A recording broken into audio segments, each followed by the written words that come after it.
실수하고 실패할 수 있는 주식시장. 중요한 건 손실을 만회할 기회를 놓쳐선 안 됩니다. 지피지기면 백전불태. 주식시장은 배워야 이길 수 있습니다. 주식시장에서 살아남는 방법. 예병군의 예각병법에서 밝혀드립니다.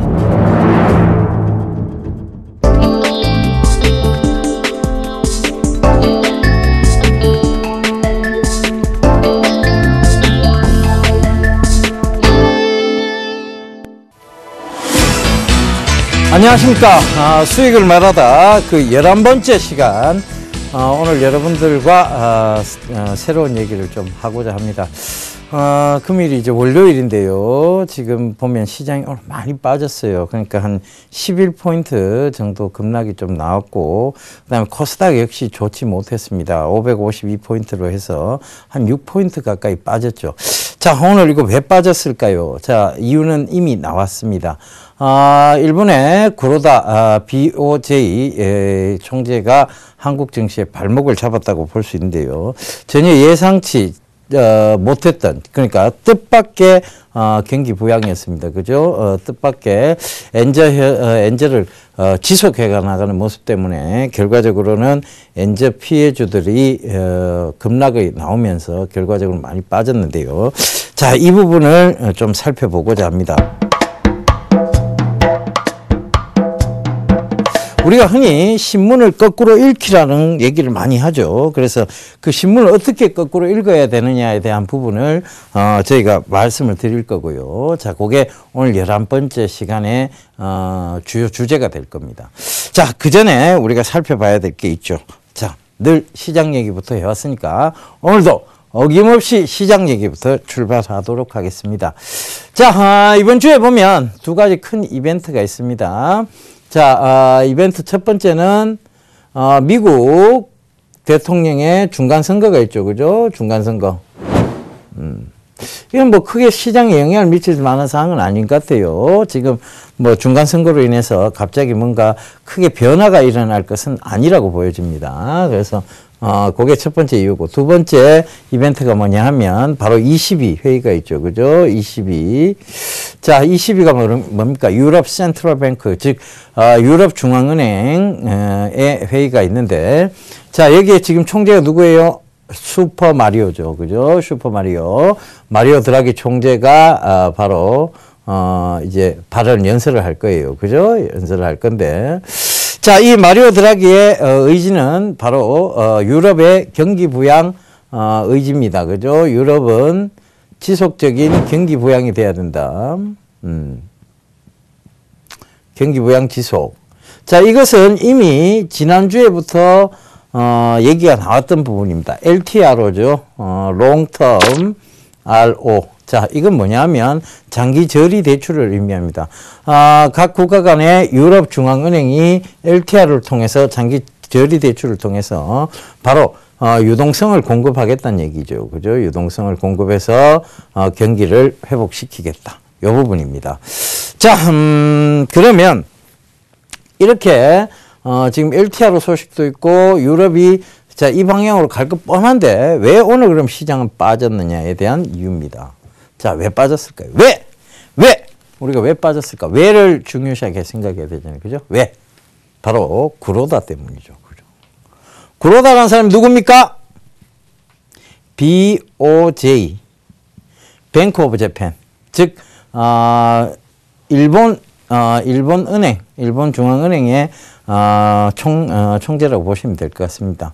우리나라로 따지면 한국은행 총재라고 보시면 되겠죠. 그죠? 그래서 이 구로다가 전혀 뜻밖의, 즉 예상하지 못했던 부분들을 얘기를 했어요. 경기 부양 지속, 그 다음에 엔저, 그죠? 이 엔저가 지금 하루 이틀 나온 얘기가 아닌데, 갑자기 쏟아져 나온 얘기가 아닌데 왜 빠졌을까요? 자, 이걸 살펴봐야 됩니다. 계속 나왔던 얘기예요, 엔저는. 누구에 의해서? 구로다 이전에 누구에 의해서? 아베. 아베 총리죠. 일본의 아베 총리에 의해서 나왔던 얘기인데 아베가 지금 펼치고 있는 것이 뭐냐? 아베노믹스죠. 그죠? 아베노믹스의 주요 골자는 뭡니까? 주요 골자는 경기 부양이에요. 결과적으로는 경기 부양인데 이걸 어떻게 하겠다? 유동성을 공급하겠다. 세륜기를 다 돌려서라도 일본 전역에 있는 세륜기를 다 돌려서라도 일본 엔화를 찍어내겠다는 거예요. 그 찍어내서 경기 부양을 하겠다는 얘기입니다. 그럼 엔화를 계속 찍어내면 엔화의 가치가 올라갑니까? 떨어집니까? 엔화의 가치는 떨어지죠. 그래서 엔저 현상이 나오는 건데 이 엔저가 나오게 되면 결과적으로 이렇게 한번 보세요. 지금 일본의 대표적인 이제 업황이 뭐가 있습니까? 일본이 이때까지 일본을 이렇게까지 성장을 만들어 놓은 성장세를 일본의 지금 현재 이런 모습을 만들어 놓은 대표적인 업황 두 가지가 있죠. 전자, 자동차입니다. 전자의 대표적인 뭐 여러분들 다 잘 아실 거예요. 일본은 전자 쪽에 보면 파이오니아, 소니, 그다음 파나소닉, 그죠? 이런 모든 회사들이 있습니다. 한때 일본의 도쿄에 가면 아키하바라는 골목이 있죠. 그 아키하바라에 가면 한국인들을 참 많이 볼 수 있었습니다. 일본 전자제품을 사기 위해서 오신 분들이죠. 그죠? 아키하바라는 골목에서. 그래서 이 전자제품, 그 다음에 대표적인 게 소니였죠. 그죠? 그 다음에 자동차. 대표적인 게 뭡니까? 뭐 도요타, 닛산 뭐 이런 것들 다 있었습니다만 결국은 도요타였죠. 그죠? 도요타. 자, 그러면 도요타가 지금 수출로는 렉서스라는 모델로 판매가 되고 있습니다. 우리나라도 렉서스라는 모델로 판매가 되고 있죠. 자, 엔저가 되고 있어요. 그러면 엔저가 된다는 것은 결과적으로 자, 지금 현재 도요타의 자, 예를 하나 들어볼까요? 도요타의 LS460이라는 차가 있습니다. 요게 보통 보면 1억이 좀 넘죠. 1억 한 4천 정도 했어요. 그죠? 우리나라 돈으로. 지금 물론 가격이 떨어진 건 아니에요. 근데 가격이 지금 현재 떨어진 건 아니에요. 근데 이게 엔저가 되면 요게 가격이 떨어지겠죠. 원엔 환율에 의해서. 그러면 요게 1억 4천 하던 게 1억 2천까지 떨어질 거예요. 물론 미국에서도 떨어지겠죠. 그죠? 엔달러 환율에 있어요. 그러면 전에 1억 4천 주고 사야 되는 차가 1억 2천만 하면 살 수가 있어요. 그죠? 그런데 자, 여기와 동급에 대비되는 차 뭐 있나요? 에코스 신형이 있겠죠. 그죠? 에코스 VI라고 불리는. 그죠? VI. 그죠? IV입니까? 에코스 4. 신형. 자, 이 신형이 자, 어떻게 나오느냐? 요것도 지금 에쿠스 460, 에쿠스 450, VS 450 정도 되면 1억이 좀 넘어갑니다. 근데 요거는 가격이 변함이 없어요. 근데 요게 떨어졌어요. 그죠? 그럼 상대적으로 뭘 사고 싶어집니까? 예전에 요 가격대에서 사야 되는 차가 요 가격대로 내려왔어요. 그리고 이거는 똑같아요. 그러면 외국인들 입장에서 뭘 사고 싶어질까요? 여러분이 외국인이라고 치고, 자, 내가 외국인이다. 하이, 야, 제임스입니다. 자, 제임스라 치고, 뭘 사고 싶어질까요? 제임스는 바로 렉서스를 원하게 될 겁니다. 그래서 이런 부분들이, 자, 이런 부분을 노리고 지금 아베가 이런 짓을 한 거예요. 아베가 경기 부양을, 엔저를 가게 되면 결국은 우리나라, 즉, 일본의 자국 제품들, 소니나 도요타가 외국에 수출될 때 가격 경쟁력이 생긴다라고 생각하는 거예요. 그러면 이게 좀 잘 팔리기 시작하면 경기 부양이 자연스럽게 될 것이고, 그리고 자, 경기 부양이 되면 그때부터는 일본은 문제가 없다라고 판단을 한 겁니다. 자, 그렇죠. 자, 시나리오상은 맞습니다. 그러나 시나리오대로 흘러가지 않는 게 인생이고 시나리오대로 또 가지 않는 게 정책이죠. 자, 일본에서 돈을 풀었어요. 근데 왜 주춤했습니까? 우리가 흔히 김씨 부인이라고 불리는 일본의 와다나베 부인이 있어요. 이 와다나베 부인이 돈을 외국에 투자를 해버립니다. 풍부한 유동성을 공급해 줬더니 이 돈을 외국에 투자를 해버리죠. 그래서 원활치 않았어요. 그런데 일본 내에서도 우려의 목소리가 막 들리기 시작합니다. 돈 풀었는데도 좀처럼 경기 부양이 살아 들어올 그건 안 보이고 물가만 높아지고 있다. 물가만 올라가고 있다. 돈을 풀었는데, 그죠? 돈을 푸니까 자연스럽게 물가는 올라가는 게 맞는데 경기는 안 살아 돌아온 상황에서 물가만 올라가면 이거는 오히려 뭘 가져옵니까? 뭘 가져올까요? 경기는 안 돌아오는데, 경기는 아직도 바닥인데 물가만 딜 올라갑니다. 뭐가 될까요? 여러분 생각을 해보세요. 돈은 적게 받았어요. 회사에서. 돈을 적게 벌었습니다. 그런데 전에 500원만 하면 먹을 수 있는 하나의 오뎅이 갑자기 1,000원이 됐어요. 그럼 어떻게 돼요? 돈은 많이 벌지 못했는데 물가만 올라가서 그 500원 주고 사 먹던 오뎅이 1,000원이 됐습니다. 쓸까요? 쓰지 않게 됩니다. 왜? 돈이 없으니까. 그죠? 그러면 결과적으로 이거는 잘못된 정책이다라고 해서 아베가 질타를 받기 시작했습니다. 야, 아베 너 뭔가 잘못하고 있는 거 아니야? 일본 내에서도 아베의 지지율이 뚝뚝 떨어지기 시작했습니다. 그런데 이렇게 돈을 풀었어요. 제가 전에 이런 얘기를 한번 드렸을 거예요, 여러분들한테. 미국이 돈을 많이 풀었습니다. 그죠? 풍부한 유동성을 공급을 했어요. 공급을 했는데 그럼에도 불구하고 경기가 돌아오지 않아서 경기 지표 호전이 되지 않으면 이것은 정말 큰 악재라고 말씀드렸습니다. 그런데 경기 지표가 호전이 돼서 즉 돈을 걸어들이겠다. 결과적으로는 양적 완화를 종료하겠다. 그 다음에 금리를 인상하겠다는 부분은 경기 지표 호전과 더불어서 올라온 부분이기 때문에 그것은 오히려 장기적으로 봤을 때는 호재라고 말씀을 드렸습니다. 단기적으로 시장에 영향을 미칠 수는 있으나 장기적으로는 호재다. 그런데 일본은 달랐어요. 경기는 살아 돌아오지 않고 물가만 올라갔습니다. 그러다 보니까 아베에 대한 질타가 이어졌다는 것이죠. 그래서 이 부분 때문에 결과적으로 아베가 고민을 했습니다. 아베노믹스의 실패는 결과적으로는 아베가 물러나가야 되는, 아베 정권이 붕괴되는 결과를 초래하게 되겠죠. 그러니까 이 아베가 어떤 결정을 내렸느냐. 구로다에게 얘기를 합니다. 안 되겠다. 추가적으로 뭔가를 더 해야 되겠다. 그래서 구로다가 그런 발언을 그것도 10월의 마지막 날 하게 된 겁니다. 그죠? 10월의 마지막 밤. 그죠? 그래서 결론이 그렇게 난 것이고 결과적으로는 그것이 오늘 금일 시장에 영향을 미쳤습니다. 그런데 이게 하루 이틀 나온 얘기가 아니죠. 그렇다고 지금 엔저를 계속 고집을 한다고 해서 과연 엔저가 될까에 대한 확고한 부분도 아닙니다. 그러면 이것은 과도한 우려이고 확인되지 않은 우려입니다. 즉 불확실성한 우려란 얘기죠. 결과적으로 이것을 우리가 거꾸로 읽어보자는 얘기입니다.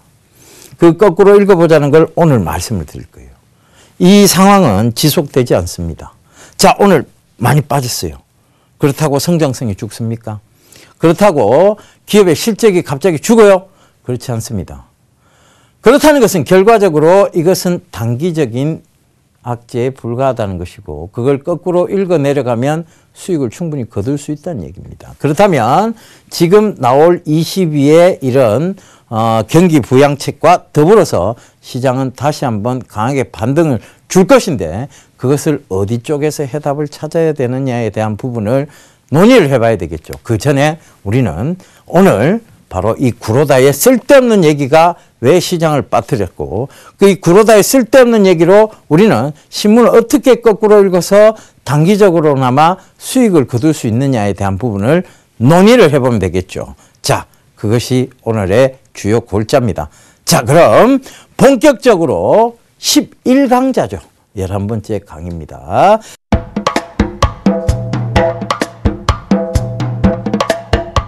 일본 기업의 매출 추이입니다.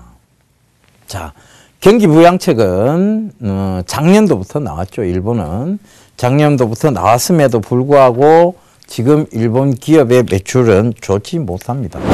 그것은 우리나라도 역시 마찬가지입니다. 그런데 우리는 어떻게 됐느냐? 자, 우리는 어떻게 됐어요? 우리는 경기 부양책을 쓰지를 않았습니다. 아직까지는. 쓰지 않았는데, 자, 실적이 안 좋아진 거고. 자, 이건 실적이 안 좋아진 건 우리하고 똑같아요. 그죠? 실적이 안 좋아진 건 똑같습니다. 그런데, 자, 얘들은 강한 경기 부양책을 썼어요. 자, 2012년도 말부터 시작해서 강한 경기 부양책을 썼는데도 일본의 전기업 매출액은 오히려 떨어졌습니다. 이렇게. 자, 요 선 보이시죠? 그죠? 요 선 보이시죠? 그죠? 아직도 하락 추세 쪽입니다.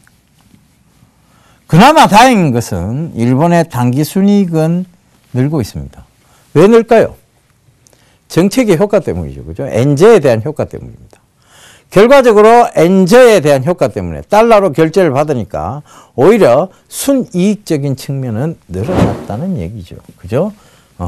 그래서 그 부분이 작용을 했습니다. 그래서 단기 순이익은 늘어났지만 결과적으로 일본 전기업의 매출액은 줄어들고 있다. 전기업의 매출액이 줄어들고 있다는 것은 단기 순이익의 상승도 제한적 요소가 있다는 얘기죠. 그래서 이 박스권을 뚫고 가지를 못하고 있는 거예요. 단기 순이익조차도. 자, 그럼 그 다음을 보도록 하겠습니다. 이렇게 기업들이 좋지 못하다 보니까 누가 가장 영향을 많이 받습니까? 기업들의 대다수 근로하는 근로자들이 영향을 받겠죠. 자, 내가 받는 돈은 똑같아요.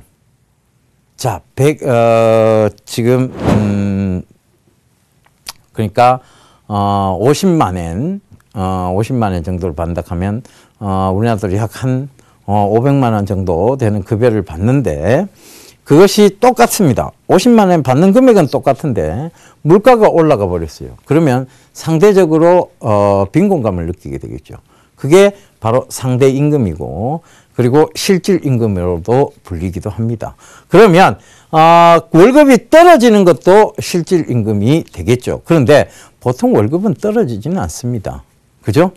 월급이 감봉이 되는 것은 문책에 의해서지 결국 월급이 떨어지지는 않죠. 그럼 월급이 떨어지지 않는다는 것은 상대적 임금, 즉 상대적 소득이 줄었다는 얘기예요. 즉 결과적으로 물가가 올랐다는 얘기하고 일맥상통을 하겠죠. 그렇다 보니까 자 기업의 실적이 좋지 못하다 보니까 실적은 좋지 못한데 돈은 풀었어요. 그러니까 실질 임금 자체는 줄어든 것처럼 보입니다. 그죠? 결과적으로는 이 임금이 되다 보니까 더 경기는 살아 돌아오기 힘듭니다. 왜? 돈을 많이 받아야 쓸 거 아니에요. 여러분들도 주머니에 돈이 많아야만 오뎅도 하나 더 사 먹을 것이고 그리고 집에 들어갈 때 귤이라도 사들고 들어갈 거고 그죠? 주머니에 돈이 있어야 그걸 사들고 갈 수 있겠죠. 그죠? 마찬가지입니다. 그런 관점에서 이 일본 기업들의 어떤 경기 부양이 지금도 힘들다는 것이죠. 그렇다면 자 돈을 풀어서 그것이 골고루 퍼지지 않았다는 얘기입니다. 그래서 미국도 처음에 1차 양적 완화했을 때 QE1이죠. QE1을 했을 때 돈은 많이 풀었는데 실질적으로 경기는 돌아오지 않았습니다. 왜 돌아오지 않았을까요? 기업들이 돈을 받아놓고 묶어버렸죠. 그죠? 그래서 QE2를 단행했고 QE3, QE4까지 단행을 한 것입니다. 결과적으로 일본도 지금 그런 식의 양적 완화를 이어가겠다는 의지를 보여준 거예요. 누가? 아베가 구로다를 통해서. 그래서 그 부분도 참고를 해보세요. 자, 엔달러 추이입니다. 지속적으로 지금 엔저를 보이면서 올라가고 있어요. 그죠? 엔저를 보이고 있는데 아베노믹스. 자, BOJ 경기 부양책 여기서 2012년도 12월 달에 한번 나왔죠. 그죠? 자민당이 승리를 하게 되면서 그죠? 선거 승리를 하게 되면서 이쪽 부분이죠. 그 아베노믹스가 시작이 된 거예요. BOJ 경기 부양책이 시작된 거고 BOJ 양적 질적 완화 정책이 계속 이어졌습니다. 그런데 이걸 했는데도 불구하고 실질 경기는 살아 돌아오지 않고 그죠? 물가만 올라갔습니다. 그러니까 아베노믹스의 세 번째 화살에 대한 의구심에 대한 딱 그게 떨어지면서 확 떨어졌죠. 그죠? 하락을 반전했어요. 그런데 주가도 이때 떨어졌죠. 일본 주가도. 그런데 다시 올라왔습니다. 왜? 아베가 의지를 계속 이어갔다는 얘기죠. 의지. 뭐에 대한 의지? 일본 경기 부양에 대한 의지, 엔저에 대한 의지. 그 두 가지 정책을 이어갔다는 얘기입니다. 자, 여러분들 일본이 싫어하시죠? 저도 니혼진을 싫어합니다. 그죠? 니혼진을 싫어하는데, 자, 이들이 굉장히 그래도 자국민에 대해서 굉장히 애착이 강합니다. 그죠? 그들은 굉장히 제가 무역거래를 해봐서 아는데 이 무역거래를 하다 보면 일본인이 굉장히 정확해요. 그러니까 즉 거래관계에 있어서는 굉장히 성실한 태도를 보입니다.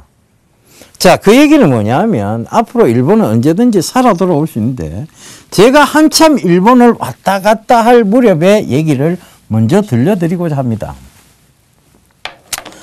자, 2000년도 들어와서 2003년도, 4년도, 5년도, 6년도, 7년도, 8년도까지 일본을 수도 없이 들락날락거려 봤습니다. 자, 거의 한 달에 2번, 3번꼴로 들락날락거려 봤죠. 물론 무역 관계 때문에 그랬습니다. 그런데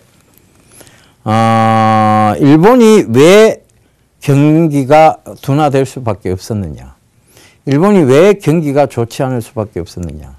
왜 일본의 소니가 몰락했고 일본의 도요타가 몰락했느냐에 대한 부분에 대해서 저는 확고한 결정을 내린 게 있습니다. 바로 일본이 워낙 잘 나가다 보니까 미래를 준비하지 않았어요. 미래. 원래 잘 나가면 미래 준비 안 하죠. 그죠? 원래 잘 나가면 미래 준비 안 합니다. 자, 여러분, 저희도 이제 가족이 있죠. 가족이 있는데, 제가 사남 일녀 중에 막내입니다. 막내인데, 저희 아버님이 돌아가시고 난 다음에 장례식장, 퓨네랄 홀이라고 하죠. 그 퓨네랄 홀에서 형제들, 시간들끼리 뭉쳐서 얘기를 합니다. 자, 어머님이 예전에 과천 포도밭을 샀더라면, 어머님이 주장대로 용인 포도밭을 샀더라면, 이런 얘기를 막 했습니다. 만약에 그걸 샀더라면 나는 과정하에서 딱 생각을 해보니까요. 아마 공부 안 했을 것 같아요. 굉장히 게으르게 살았을 것 같습니다. 왜? 집에 돈이 많으니까요. 그죠? 그러니까, 그렇게 안 샀기 때문에 오히려, 그렇게 그때 당시 굉장히 그 흐른 땅에 대해서, 부를 축적하지 않았기 때문에 오히려 공부로서 해답을 찾았다.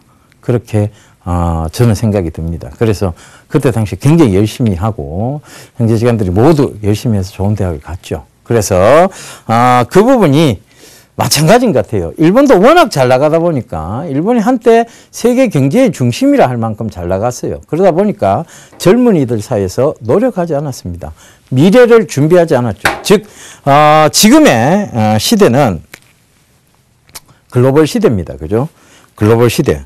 글로벌 시대에 가장 중요한 것은 언어 경쟁력이죠. 언어 경쟁력. 그죠? 저는 일어하고 영어를 합니다. 실제적으로 대화가 가능할 만큼 합니다. 그런데 일본에 가보면요. 대다수의 국민들이 영어를 쓰지 못합니다. 자국어 일본어를 너무 사랑하는가 봐요. 그죠? 대다수의 국민들이 영어에 대한 대비가 되어 있지 않았습니다. 자, 단적인 예를 하나 들어드리면 제가 호텔방에서 봤던 바로 오사카 니코 호텔이라고 오사카 니코 호텔은 가면요. 그들이 얼마나 참 불안에 떨고 사는지 저도 느낍니다. 오사카 니코 호텔에 가면 여러분들 아마 호텔에 가보시면 제일 꼭대기층이 펜트하우스라고 그래서 제일 비싸요. 근데 일본은 그렇지 않습니다. 제일 꼭대기층이 제일 쌉니다. 제가 주로 일본을 가면 제일 꼭대기층에서 자는데요. 자, 이 꼭대기층에 잡으면 왜 이 꼭대기층이 싼지를 압니다. 왜 그럴까요? 일본은 지진이 많이 발생하는 나라죠. 그래서 고층 건물을 짓지 못합니다. 만약 고층 건물을 짓는다면 우리나라처럼 63빌딩, 63층 이런 거 못 짓습니다. 안 짓죠, 걔들은. 그런데 일본에 좀 오사카에 가면 좀 높은 호텔이라고 불리는 게 니코 호텔인데 거기 가면 30층이 있어요. 30층이 제일 싼데 30층에서 자면요. 잠을 못 잡니다. 왜 못 자느냐? 이 내진 설계가 돼 있어서요. 흔들흔들합니다. 진짜 몸이 느껴질 정도로. 그러다 보니까 거기가 쌀 수밖에 없어요. 호텔에서는 잠을 자러 가는 곳이잖아요. 그죠? 딴 목적으로 가는 게 아니잖아요. 그죠? 자, 잠을 자러 갑니다. 그런데 잠을 못 자요. 흔들흔들거려서. 그죠? 어디, 멀미 나올 정도로 흔들거립니다. 물론 그 정도로 조금 과장이 되어 있습니다만, 그 정도로 심하지는 않습니다만, 그렇다는 얘기예요. 그러니까 일본인들이 계속 대륙 침략의 야욕을 품어왔던 겁니다. 임진왜란부터 시작해서 계속, 저 땅으로 가야 된다. 왜? 계속 피해를 보니까, 계속 지진도 일어나고, 화산도 터지고, 살기 싫은 거예요. 그래서 대륙 침략에 계속 품었던 겁니다. 갑자기 역사적으로 돌아가 버렸는데, 자, 그걸 떠나서 그때 당시에 오사카 니코 호텔에서, 다시 본론으로 돌아가자면, 니코 호텔에서 TV를 틀고 예능 프로그램을 보고 있었어요. 자, 우리나라에 아마 초등학생한테 물어봐도, 1위 영어로 뭐냐고 물어보면, 그들은 원이라고 대답을 할 거예요. 그죠?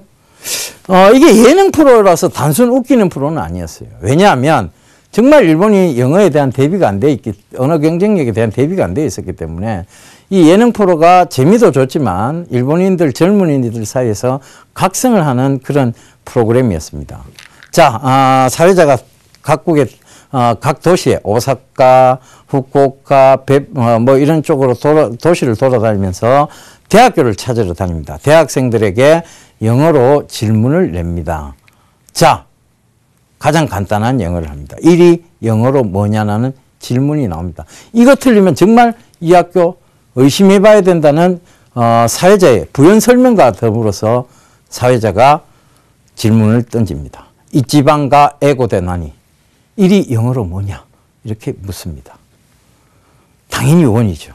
그런데 이 사람이 와카리마시타! 라고 얘기를 합니다. 이 젊은 대학생이. 그리고 나서 나온 답변은 영어 철자가 ON이잖아요. 그죠? 오네? 이렇게 대답을 합니다. 결과적으로 원을 모른다는 얘기예요. 철자만 알고 있었다는 얘기입니다. 발음을 모른다는 얘기예요. 그러니까 일본에 여러분들 가시면 콜라라고 얘기하면 못 알아듣습니다. 코라 이렇게 해야 알아듣죠. 그들이 발음이 너무 안 된다는 거. 그리고 영어 자체를 모른다는 거. 그들식으로 영어 해석을 했다는 거. 그러다 보니까 국가 경쟁력에서 계속 밀렸다는 것이죠. 저는 그렇게 판단하고 있습니다. 일본의 유명한 바가집이죠. 그죠? 마크도나르도 바가. 마가바가라고 불리는데 맥도날드입니다. 이걸 마크도나르도라고 부릅니다. 빅맥을 빅그마크라고 부르죠. 결과적으로 뭐냐면 그들이 발음 연습도 하지 않았고 미래에 대한 준비를 하지 않았기 때문에 소니가 밀릴 수밖에 없었고 토요타가 밀릴 수밖에 없었다는 것이죠. 그래서 그런 부분들을 이제나마 돌려세우기 위해서 이들은 양적 완화를 하고 있는 것입니다. 자, 다음 화면을 보시도록 하겠습니다. 일본의 기기현상이에요. 자, 일본 소비자 신뢰지수가 떨어지고 있어요. 자, 이렇게 떨어질 때 같이 떨어집니다. 그죠? 그리고 올라올 때 소매 판매도 올라오고 소비자 신뢰지수도 올라옵니다. 그리고 다시 떨어질 때 같이 떨어지죠. 올라올 때 같이 올라오고. 그런데 최근의 모양을 보시면 2013년도 중순부터의 어떤 모습을 보시면 소매 판매는 올라가고 있는데 소비자 신뢰지수는 떨어지고 있습니다. 이건 뭘 의미할까요? 이 기현상이죠. 그죠? 평소에 나타나지 않았던 현상이에요. 이게 왜 이렇게 됐을까요? 자, 이거에 대한 가장 명료한 답변이 있습니다. 바로 물가는 올랐는데 물가가 오르다 보니까 조금만 써도 소매 판매가 굉장히 크게 나오겠죠. 근데 소비자들은 정부를 신뢰하지 못합니다. 신뢰지수는 오히려 떨어지는 기현상을 보인 것입니다. 결과적으로 그들은 지금 아베의 아직까지의 정책은 실패에 가깝다 볼 수 있겠습니다. 그러면 이 실패에 가까운 정책 때문에 우리나라 대한민국의 주가가 영향을 받는다? 어불성설이고 낭설입니다. 그냥 우려로 빠진 겁니다. 제 판단은 그렇습니다. 정말 일본이 우리나라 주가에 영향을 미칠 만큼 엔저가 영향을 미칠 만한 상황이라면 이런 기현상은 나타나지 않습니다. 지금껏 이래 본 도표로 본다면 아베의 정책은 실패에 가깝습니다. 저는 개인적으로 아베를 굉장히 싫어합니다. 그런데 그의 정책도 역시 마음에 들지 않습니다. 무조건적인 정책, 상황을 고려하지 않은 정책. 물론 지금의 초이노믹스보다는 낫습니다. 사실상 이들은 돈을 먼저 풀어서 경기 부양을 하겠다고 합니다. 자, 풍부한 유동성, 그죠? 그 다음에 그 유동성을 통해서 경기지표 호전을 꾀하고, 경기지표 호전, 그리고 세수를 확보하고자 합니다. 이 원칙을 가지고 가고 있죠. 근데 우리나라는 지금 거꾸로 갑니다. 이게 제일 먼저 등장하고 있죠. 세수 확보를 해서 뭘로? 참 이게 답답합니다. 그죠? 담배값 올린다 하다가 그것도 아직 결정 안 된 상황에서 과태료 범칙금을 2배로 올렸습니다. 여러분들 이제 주차 위반하시면 안 돼요. 이제 4만 원 아니에요. 8만 원입니다. 언제부터? 11월 1일부터. 여러분들 이제 신호위반 하시면 안 돼요. 그것도 2배로 올랐습니다. 신호위반 하면 동시에 지금 이제 그때 벌점 안 맞기 위해서 조금 더 내면 되는 그런 제도도 없습니다. 굉장히 크게 내야 됩니다. 그죠? 거기다가 과태료에 대한 부분들, 범칙금에 대한 부분들이 굉장히 많이 강화가 됐습니다. 세수를 먼저 확보하겠다고 해요. 저도 최근에 신촌에 한번 나갔다가 주차 위반부터 시작해서 그 다음에 진입금지 도로 위반까지 해서 2가지 딱지를 끊었습니다. 그게 푹 날라왔더라고요. 그죠? 푹 날라왔는데 다행인 것은 11월 1일 이전에 걸렸습니다. 그러니까 예전 거죠. 다행입니다. 근데 기분은 좋지 않습니다. 그죠? 결과적으로 뭐냐면 이들이 세수 확보에 지금 혈안이 돼 있다는 얘기입니다. 누가? 초이, 즉 최경환 경제부총리가 그렇다는 얘기죠. 결과적으로는 이 세수 확보를 먼저 하고 그 다음에 유동성을 공급하겠다라고 얘기하니까 이 경기부양책에 대해서 누구도 믿지 않는 것입니다. 실제로 돈을 푼 건 없습니다. 그러면 누가 이 말을 믿어줄까요? 믿지를 않는 거죠. 그러면서 금융에 대한 대책은 아무것도 없습니다. 지금 여러분들 장 보면 어이없으실 거예요. 외국인들이 지면 지고 흔들리는 대로 흔들립니다. 외국인들이 위로 배팅하면 위로 가고 밑으로 배팅하면 밑으로 갑니다. 결과적으로 그들의 단기성 한머니 자금, 즉 외국계 자금 중에서도 단기성 한머니 자금에 대해서 과세를 하는 제임스 토빈, 즉 한국형 토빈세를 도입하지 않았기 때문에 그렇습니다. 그러다 보니까 얘들은 지금 마음대로 쥐고 흔드는 거예요. 레버리지가 높은 선물 옵션을 통해서 먼저 방향성을 잡아놓고 현물을 쥐고 흔들어 버립니다. 그러니까 돈이 없는 우리나라 기관들이 눈치 보고 따라다니고 있죠. 결국은 개인 고객들의 정말 열심히 산 여러분들의 돈을 계속 갉아먹고 있는 겁니다. 개인 투자자분 중에 과연 돈을 쉽게 버신 분들이 있을까요? 도박으로? 아니죠. 여러분들 다 모두 열심히 성실히 이 대한민국을 만든 주역들이세요. 그러니까 열심히 성실히 모은 돈이에요. 그걸 지금 주식시장에서 외국인들의 장난질에 의해서 녹아나고 있다는 거. 정말 분통 터지고 억울할 일입니다. 그런데 우리나라 정부는 아직도 여기에 대한 대비책을 전혀 생각하지 않고 있답니다. 한심스럽죠. 한숨 나옵니다. 저도 경제 전문가로서 참 이런 상황을 어떻게 받아들여야 될까에 대한 부분에 대해서 참 개탄스럽습니다. 통탄할 일이죠. 그런데 그렇다고 넉넉히 앉아있을 수는 없습니다. 우리도 대비를 해야 되겠죠. 그래서 지금 이런 얘기들을 계속 드리고 있는 겁니다. 자,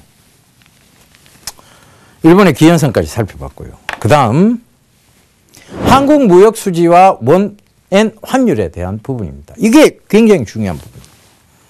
자, 한국 무역 수지가 막 늘 때 원엔 환율은 떨어졌습니다. 그죠? 그러면 한국 무역 수지가 원엔 환율이 확 올라갈 때 한국 무역 수지는 떨어졌죠. 그죠? 이렇게 보니까 반대적 상관관계가 있지 않느냐에 대한 부분이에요. 그죠? 그런데 자, 한국 무역 수지가 올라갈 때 같이 올라간 적도 있습니다. 바로 이 구간이죠.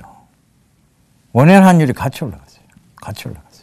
2009년도, 10년도입니다. 그죠? 한국 무역 수지가 떨어졌을 때 이 원엔 환율은 오히려 올라갔습니다. 그죠? 계속 오른 상태로 있었는 거지. 그러다가 지금 엔제로 하면서 떨어지고 있어요. 근데 무역 수지는 오히려 지금 올라가고 있습니다.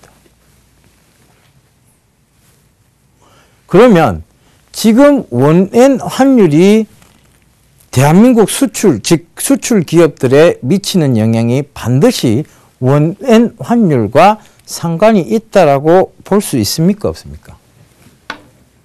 100%는 아니기 때문에 반드시 그렇다는 것은 아니라는 명제가 성립이 되죠.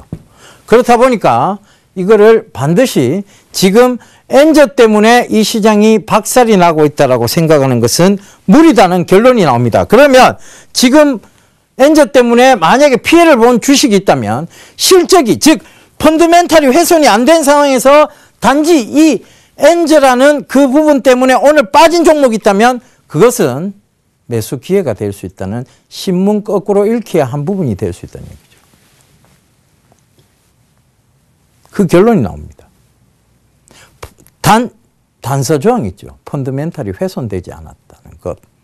그것이 단서 조항입니다. 그러면 거기에 대해서 우리가 한번 찾아봅시다. 자, 엔화 부채가 많은, 엔화로 갚아야 되는데 엔저가 떨어지니까 갚아야 될 돈이 준 거예요. 상대적으로 엔화 부채가 많은 기업들, 포스코, 한국전력, 롯데쇼핑, 현대제철, 대한항공, 롯데제가, 한국가스공사, BHI, 캠트로닉스. 자, 그러면 포스코 오늘 올랐습니까? 현대제철 올랐어요? 안 올랐습니다. 왜 안 올랐습니까?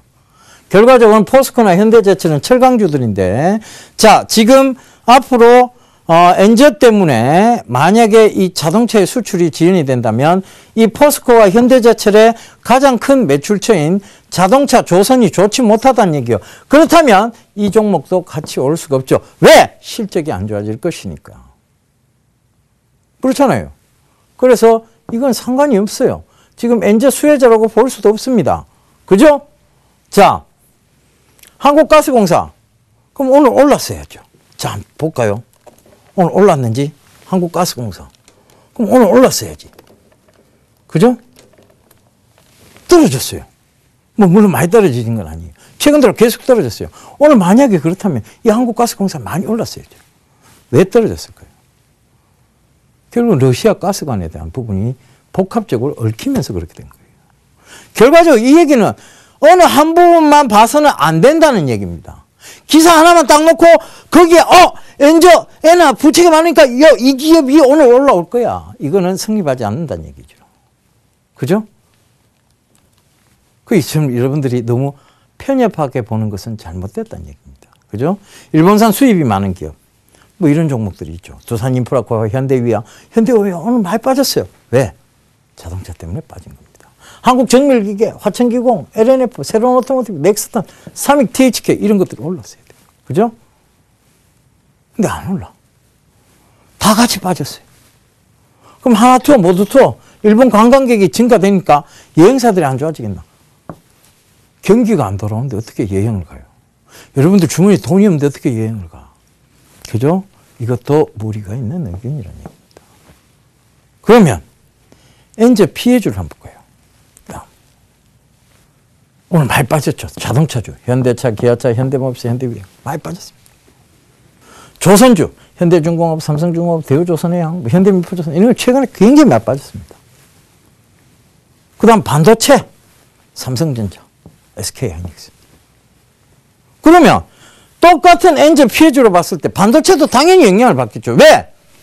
일본에 반도체 기업들 많잖아요. 그죠? 일본이 지금껏 전자로 반도체 쪽으로 성공을 해왔는 거예요.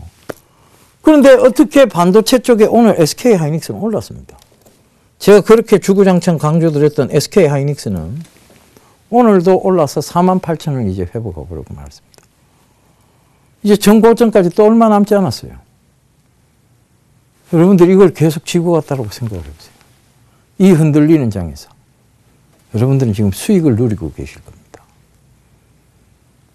제가 이거 얼마 안 가면 옷 벗는다는 얘기까지 했습니다. 실제로 그것 때문에 뭐 게시판에도 말도 많았습니다. 하지만 결국은 갈 놈은 가고 있다는 것이죠. 업 고즈 투 업. 결국 올라갈 놈이었다는 얘기예요. 엔저에 대한 얘기가 나와도 이 종목은 올라갔습니다. 자동차주는 급락이 나왔는데 왜? 실적이죠. 실적이 좋고 성장성이죠. 결국은 모바일 디램에 대한 성장적인 부분이 이 회사의, 이 동사의 수급을 계속 이어가고 있다는 얘기입니다. 결과적으로는 산업 동향이 파악이 안 되면 이 엔저를 아무리 파악해봤자 여러분들이 수익을 낼 수 없는 구조란 얘기입니다. 그 명제도 성립을 한다는 얘기입니다. 그렇다면 지금 여러분들은 어떤 걸 보셔야 되느냐. 자, 지금부터 살펴보죠. 결국은 성장성입니다. 그러면 오늘 자 신문을 거꾸로 보자고 했으니까 오늘 떨어진 급락이 나온 종목 중에 과연 펀더멘탈의 훼손이 있겠느냐 없겠느냐에 대한 부분입니다. 자, 현대차 오늘 급락이 나왔어요. 실적이 안 좋습니까? 오늘 또 16만 원대요. 또 15만 원대를 막 터치했습니다. 실적이 안 좋습니까? 그렇지 않습니다. 아, 그러면 앞으로 엔저 때문에 성장성에 대한 둔화가 왔습니까? 맞죠. 일본차가 만약에 외국에서 더 잘 팔린다면 성장성에 시장 점유율을 뺏기게 되니까 성장성이 둔화가 되겠죠. 그죠?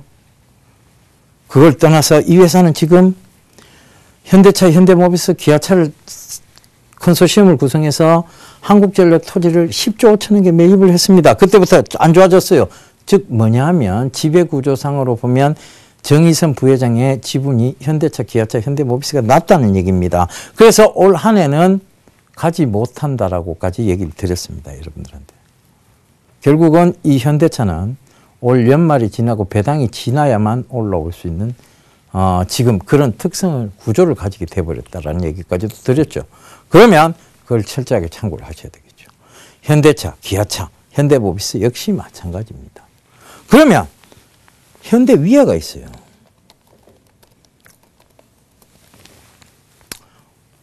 갑자기 급락이 나왔습니다. 8%내는 급락이 나왔어요. 자, 이 현대위아가 펀더멘탈에 지금 훼손이 있습니까? 없죠. 펀더멘탈 훼손이 아니고 단순 우려로 인해서 빠졌어요.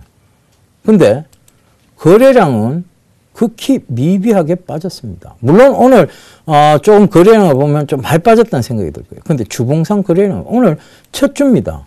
주봉상 거래량을 살펴보세요. 이게 거래량이라고 볼 수 있습니까? 없습니다. 펀더멘탈 훼손이 없어요. 월봉 역시 마찬가지입니다. 아직 펀더멘탈 훼손이 없는 상태에서 박스권 하단까지 순식간에 밀어놨어요. 분봉 볼까요?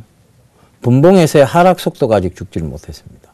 그러면 이 하락 속도가 완화될 시점에 여러분들이 들어간다면 이거는 반드시 올라옵니다. 다시. 그죠? 현대글로비스 보겠습니다. 오히려 올랐죠. 현대글로비스는 자, 이거 왜 올랐을까요? 최근에 많이 빠졌는데 이거는 크게 빠지지 않은 상황에서 다시 재반등입니다. 왜 그럴까요? 지배구조 개편 얘기 드렸죠. 바로 이 수익을 말하다 시간을 통해서 정의선 부회장이 가장 많이 들고 있는 회사 현대글로비스. 지배구조 개편상으로 보면 수혜를 받을 수 있는 회사 현대글로비스. 그러니까 다른 종목들 다 빠져도 현대글로비스는 빠지지 않는 겁니다. 단순하게 그렇게 볼 수만은 없겠죠. 실적도 좋습니다. 그러면 지금 여러분들이 노려볼 만한 종목은 현대위아인데 하락 속도가 죽어야 돼요. 어디서? 분봉에서. 그러면 이 분봉에서의 하락 속도는 언제 죽느냐? 체크해 보시면 돼요. 60분봉입니다. 아직 하락 속도가 깊죠. 10분봉을 체크를 한번 해보겠습니다. 자, 둔해지고 있습니다. 이 10분봉에 적어도 이 10분봉에 22평, 62평, 122평이 이 10분봉 이 밑으로 내려와야 즉 올라갈 수 있다는 얘기입니다. 그러니까 조금 더 참으면 된다는 얘기가 되겠죠. 조금 더 참으면 다시 강하게 리바운딩이 나온다는 얘기입니다.